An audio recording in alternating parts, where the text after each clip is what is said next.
Hello everyone, welcome to my channel. I'm your host Sonny Coleman, and today I'm going to install BOINC on a Android emulator.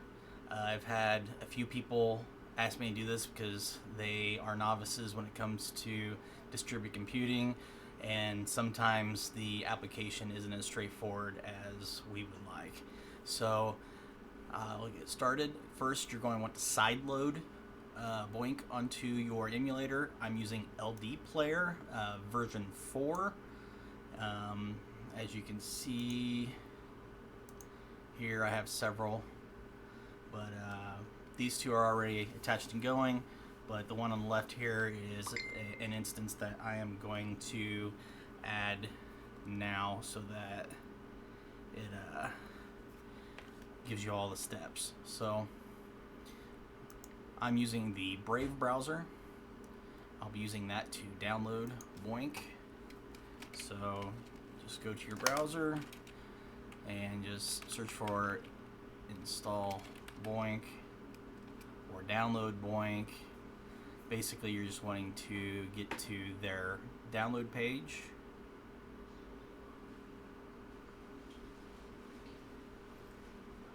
Actually, we will do download BOINC instead, because I am looking for the specific page. Alright, so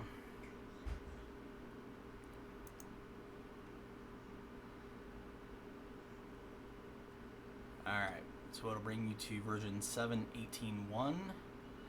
Last I knew, that version was never put on the Play Store, but it fixed a lot of issues. So download it by clicking the link. It'll say that your browser probably needs to have storage access. Say yes. It may also prompt you to change some security settings for allowing you basically to sideload. It's for third parties. Here it's warning me it might be harmful because it's not out of the Play Store. I think most people are familiar with sideloading at this point. If not, you can Google several searches on how to do it. It's pretty simple. It's just a settings change. So here it's downloaded. Just hit open. Want to install it? Yes.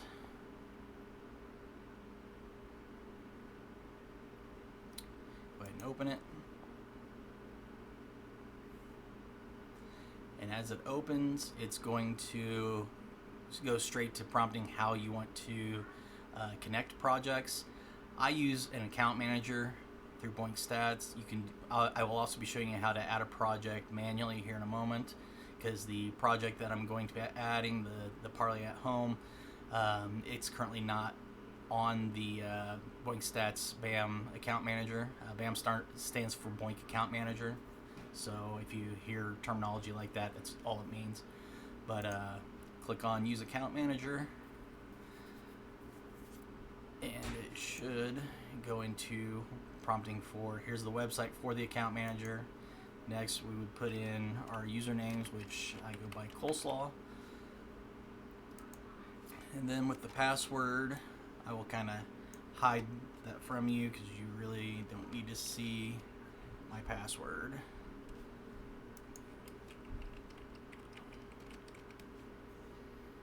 Okay, hit continue.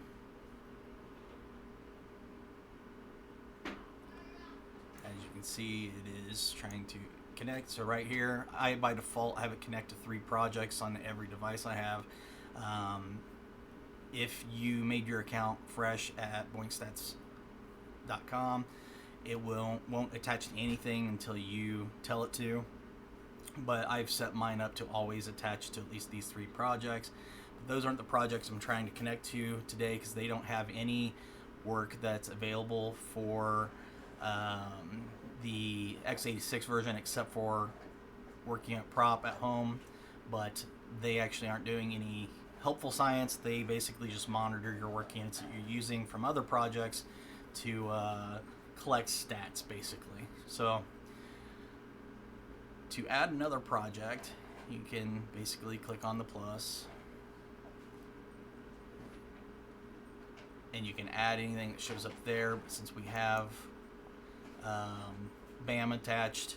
It's not going to work the way we want. So here we click on these to add project by URL, and then we're going to need the project link to attach. So let me get that in just a moment.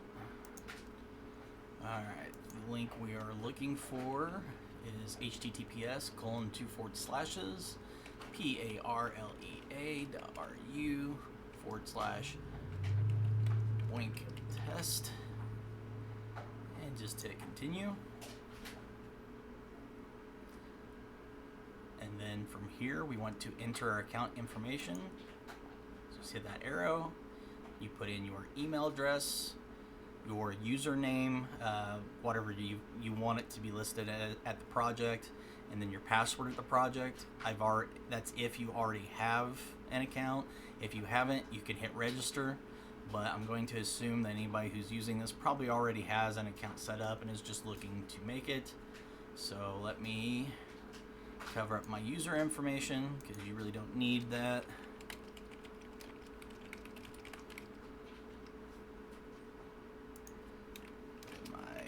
Name, and then my password at the project, and then after doing that I can just hit sign in.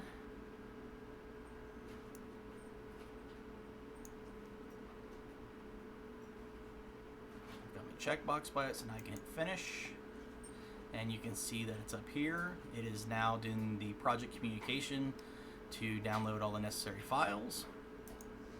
If I go to that, I can select tasks, and now you can see I've already started downloading at least one work unit, and I've already got a working at prop work unit. So next what we want to do is go under preferences, show your advanced, do not pause when the screen is on. You can change the name right here, which I recommend doing. I prefer the dark theme, which kicks me out of the preferences after switching, so you have to go back in. And then here you can configure any of the sources you want. Since it doesn't have a battery, sometimes you got to change this, but in this case, LDPlayer by default has it unchecked because it does not have a battery, but still has the other selected, which is fine.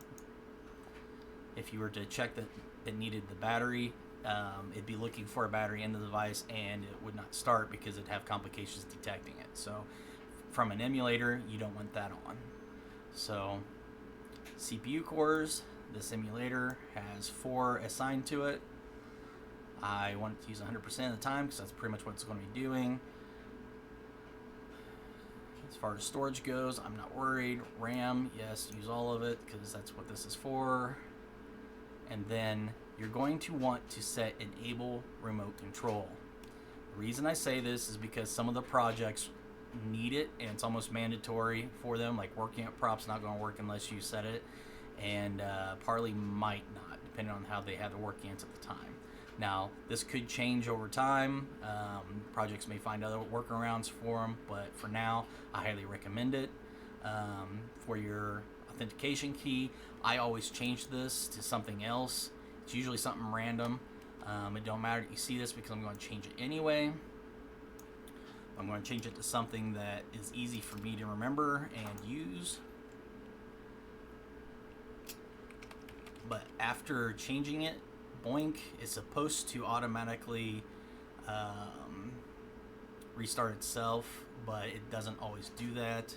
So what I usually do, since that's the last setting I want to change, is I usually just restart the entire emulator, like such.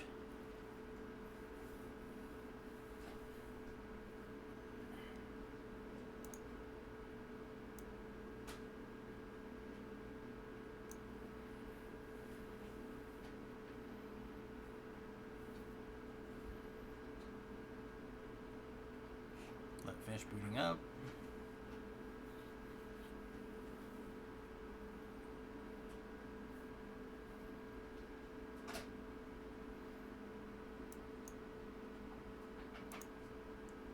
Launch BOINC again, so I can verify everything's running, because I like seeing it actually open and running. And there you have it. It's already downloaded multiple work units. It's got 4 going plus the work unit prop. It's got others going, and this is for the x86 versions of apps. You won't be able to use this on other things. If I just put the whole thing in the sink. Sorry about the interruptions there. It's always fun having children. So that pretty much brings us to the end of that demonstration. You can see they're all advancing, they're all happy, they're all working good. Alright, so if you have any other questions on how to set these up, feel free to drop those in the comments section down below. If you've got any other tips, or if you find any other projects that have work units that support the x86 architecture instead of the ARM architecture, please let me know as well, because I'm always looking for new projects to run on these. I already have these emulators on some of my systems, so I'm not installing them just to run these. So some people ask me, why bother when you could just run them on a phone or whatever, and the reason is because I have these already for other purposes, and I'd like to put them to work sometimes utilizing some of those resources. I like using virtual machines for a lot of this stuff, because that way it doesn't interfere with the core system as much, and it's easy for me to use them for different purposes, especially if there's competitions or something.